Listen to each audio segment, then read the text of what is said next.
Hai hai, Assalamualaikum warahmatullahi wabarakatuh.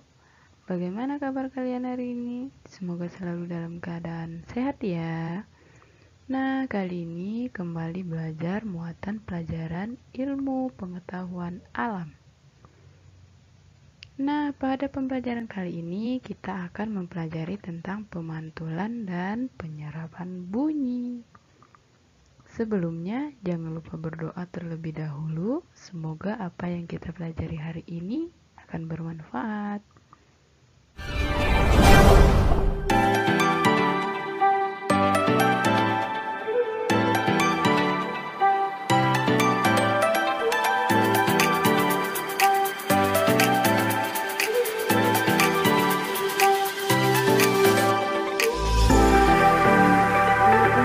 Lupa subscribe, like, tekan tombol loncengnya. Namun, sebelum kita masuki materi pemantulan dan penyerapan bunyi, pada materi sebelumnya kita telah mempelajari tentang bunyi. Masih ingatkah apa itu bunyi? Bunyi adalah energi yang dapat didengar. Bunyi dihasilkan dari benda-benda yang bergetar.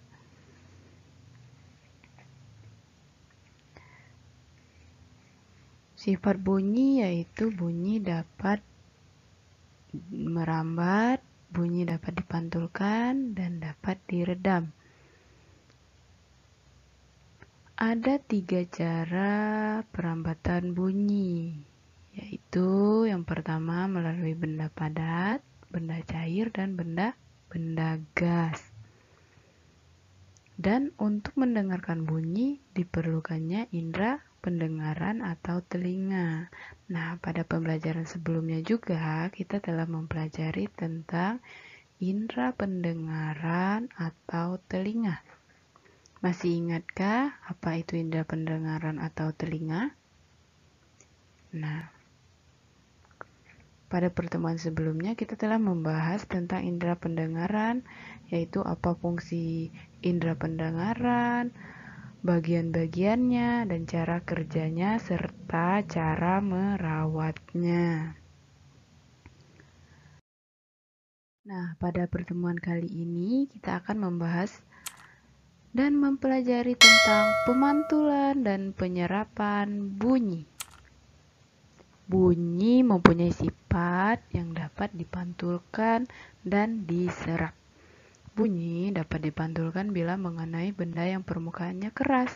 Sebaliknya, bunyi akan diserap jika mengenai benda yang permukaannya lunak.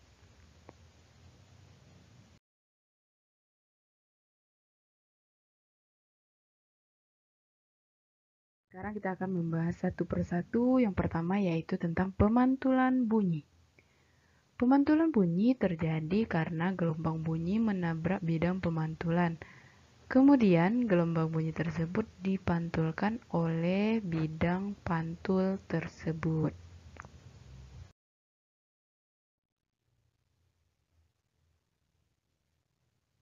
Nah, ada beberapa benda yang dapat memantulkan bunyi. Yang pertama seperti kaca, kayu, seng, dinding, besi, dan batu. Nah, benda-benda ini adalah benda yang dapat memantulkan bunyi. Selanjutnya macam-macam bunyi pantul. Itu ada 3. Yang pertama bunyi pantul yang memperkuat suara asli, gaum atau kerdam, dan gema. Kita akan membahas satu persatu. Yang pertama bunyi pantul yang memperkuat bunyi asli.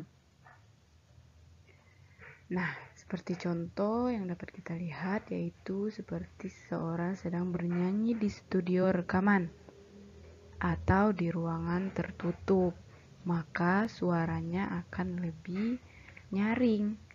Mengapa demikian?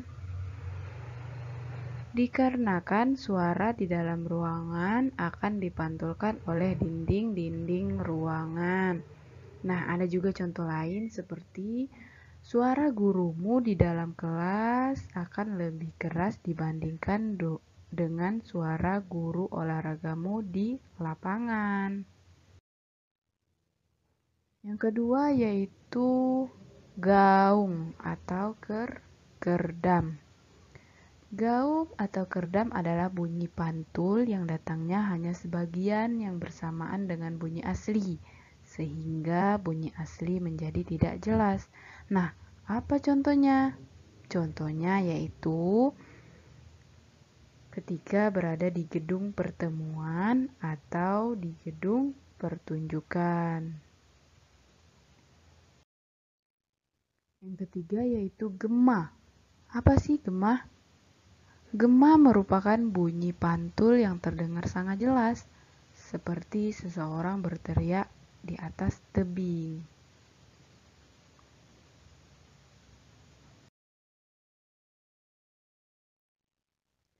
Nah, selanjutnya yaitu penyerapan bunyi. Bunyi juga dapat diserap. Benda-benda yang dapat menyerap bunyi adalah benda yang permukaannya lunak.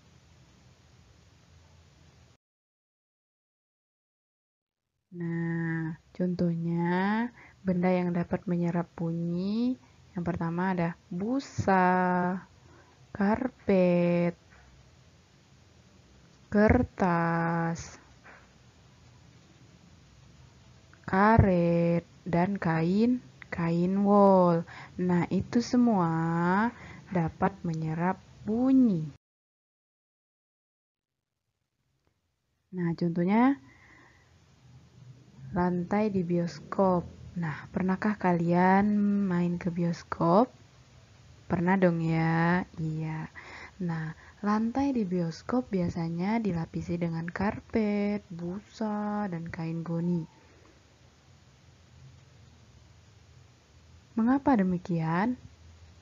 Nah, apa sih tujuannya? Nah, tujuannya yaitu supaya tidak berisik dan tidak terdengar sampai ke luar ruangan. Cukup materi yang diberikan ya pada hari ini. Selanjutnya ada tugas. Adapun tugasnya yaitu sebutkan manfaat pemantulan bunyi dalam kehidupan sehari-hari. Baik, cukup sekian. Terima kasih.